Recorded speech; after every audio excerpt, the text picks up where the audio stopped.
The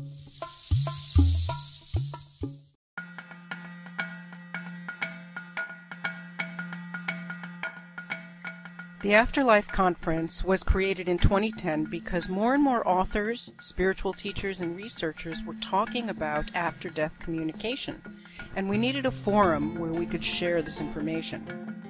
The scientific community wouldn't touch that topic, and the major bereavement groups refused to address it, so the answer was to start our own conference.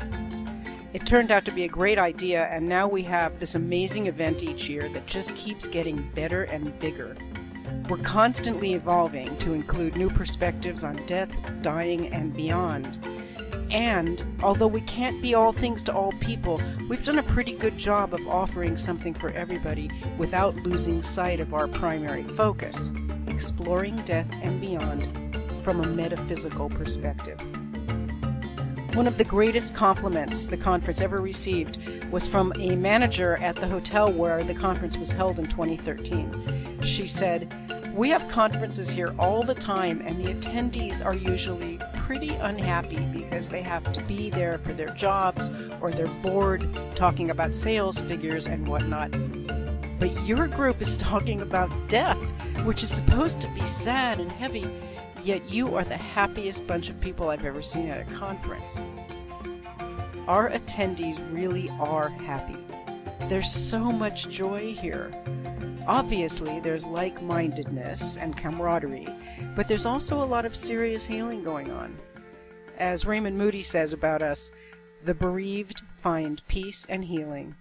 The spiritual seekers find validation for their mystical experiences, and the scientists find an eager audience for their work. That's a perfect overview of our audience. Some are mystics who want to develop their skills in out-of-body journeying or mediumship. Others are mainstream professionals who work with death and dying, such as hospice nurses, grief counselors, doctors, or chaplains. Some are just curious, eager to learn more about what happens after we die. And others come because they're struggling with grief and they're looking for a higher understanding of their losses. I like to think of ours as the flagship Afterlife Conference, not just because we started a trend, but because, to the best of my knowledge, we're the only Afterlife Conference that offers such a diverse range of content. For example, at any given moment you'll find mediums doing readings, scientists reporting on their latest afterlife research, and shamans teaching rituals and conducting ceremonies. But we also want to educate people about the cultural differences that influence their views of death in the afterlife, so we bring in religious scholars who talk about the origin of ideas such as burning in hell or pearly gates in heaven.